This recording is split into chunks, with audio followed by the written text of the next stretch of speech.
Well, it's 4 o'clock in the morning, and I couldn't sleep because I'd been thinking about this book, Religion Explained, and I just really have digested the 3rd chapter, which is on really about the brain itself, the kinds of mind it takes, is the title of it. It's a long chapter. It's 45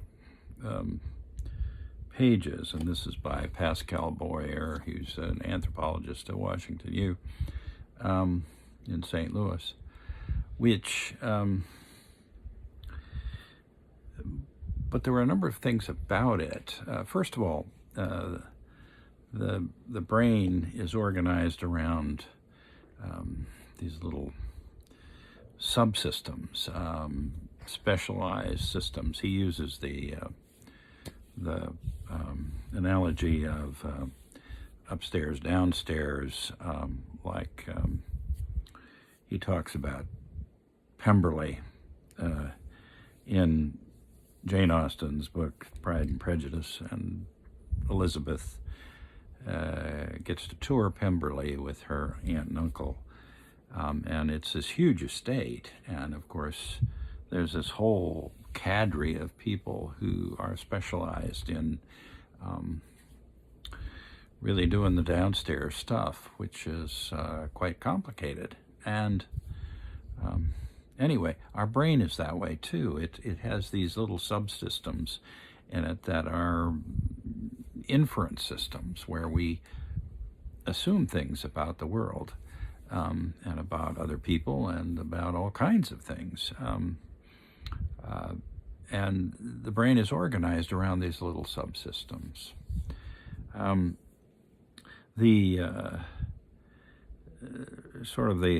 biologists worked out kind of how these worked out the idea of the inference systems, but then they couldn't figure out the evolutionary. Well, how could this be better for the human species, evolutionarily speaking? And so they had 4 places they actually got some help from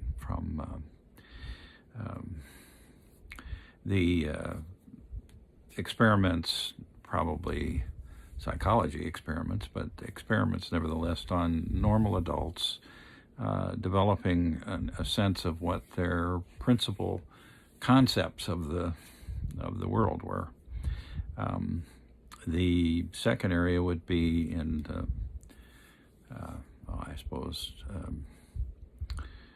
neuropsychology, which was dealing with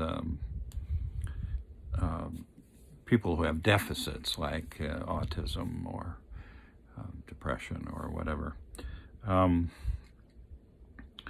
And of course, physically speaking, there's the MRI, the magnetic resonance imaging, which has been going on in the brain, since we can't really take brains apart. And then, of course, the work that's been done on children, on infants and children, trying to see the origins of these inference systems in our brains, all of which is very interesting, and you can see it once you go through it. And Boyer is a good teacher, so he has a very good way of getting you into the process. But I had this incredible insight, I think, in that most everything that we do, I mean, even the whole idea of a mind, is really an inference. It is, the problem that, let me put it this way, the problem that autistic people have is that they have trouble with mental representation, because they see literally what's going on. They don't have the inference systems to to tell them things like causality or goal orientation, or even they do probably have physicality or physics, intuitive physics, but these are all sort of mental constructs when you think of it.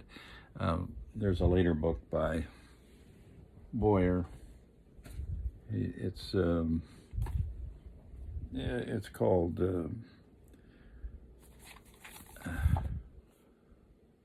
Fracture of an Illusion, and he's saying science and the dissolution of religion. Well, maybe. We'll see. I haven't read that, and I will read that. But I'm thinking, there might be kind of a dissolution of everything when you think about it. That actually,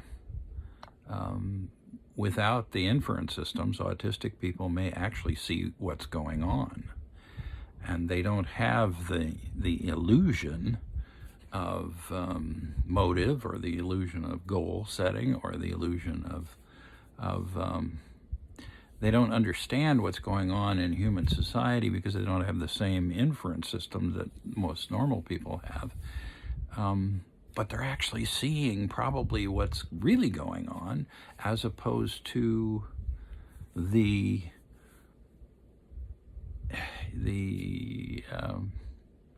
embellished reality of the human mind. Our minds embellish things through these subsystems. At least that's what I'm sort of sitting with right now. It's funny when you think of everything that you've learned in life. It might actually be sort of a pretentious illusion.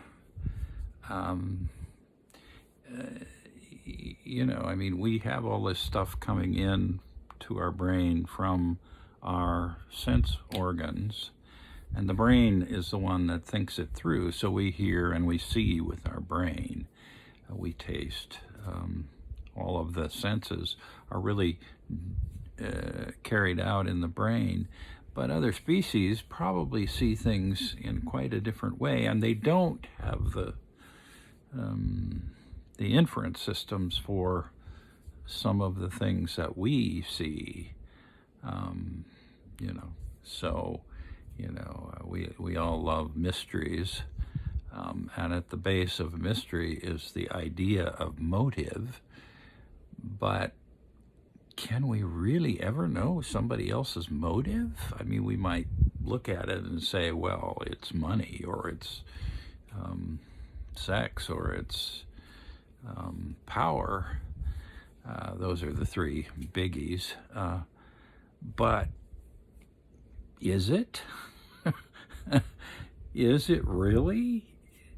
Isn't motive actually a construct that we create in our own brains that doesn't actually exist? It only exists for the purpose of explaining that behavior that we did not do, but we saw done, or we heard done.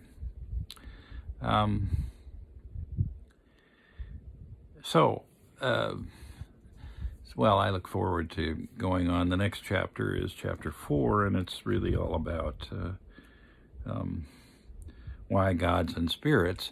And he starts off by talking about how religion is quite practical. And so, which it is. I've been a priest for 30-some years, and I know anything that religion is important to people in practical times, when something major happens, like the death of someone, or moving, changing jobs, whatever. The transitional experiences are often bring up religious concerns.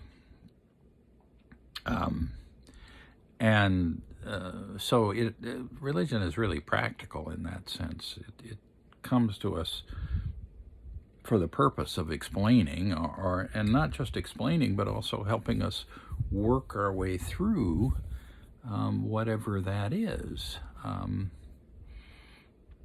of course, there are all kinds of offshoots now of that explaining process. I mean, law was something that moved fairly quickly out of the priesthood, and therapy is another one that's very much is connected to the sort of the original kinds of things. Anyway, so at the moment, what's hanging loose for me, what are the questions that are inviting my interest are, okay. The fracture of an illusion, I haven't read it, but I will eventually. And I got to finish this first, this Religion Explained. But they're kind of all illusions. That's the surprise, the real surprise for me that I didn't expect. So, when he says it's an illusion, a fracture of an illusion, it may be a fracture of an illusion, but then,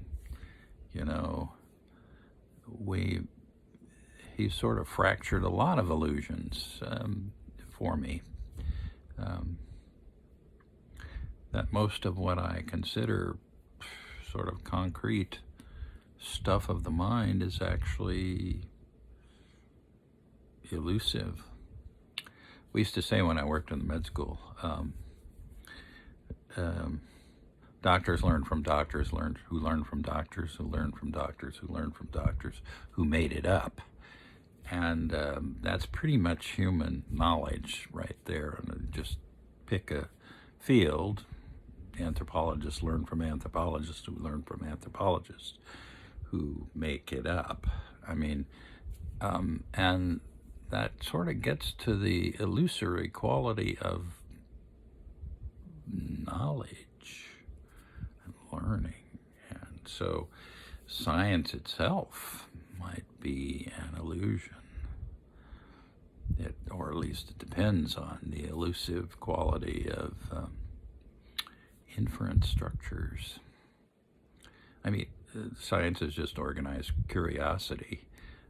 It's not, it's a specialized part of human life, and it has been sort of knocking at the door since the Renaissance of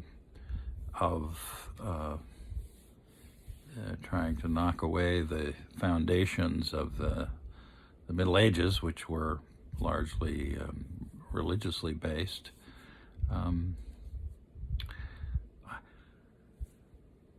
I don't think, well, I'm not going to walk away from 30-some years as a priest and a lifetime as a religious person and a believer.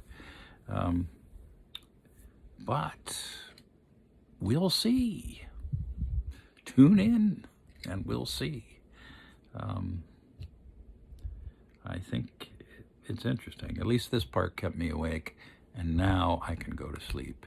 So, peace be with you, and next week I'll tell you about chapter 4 in Moyer's book.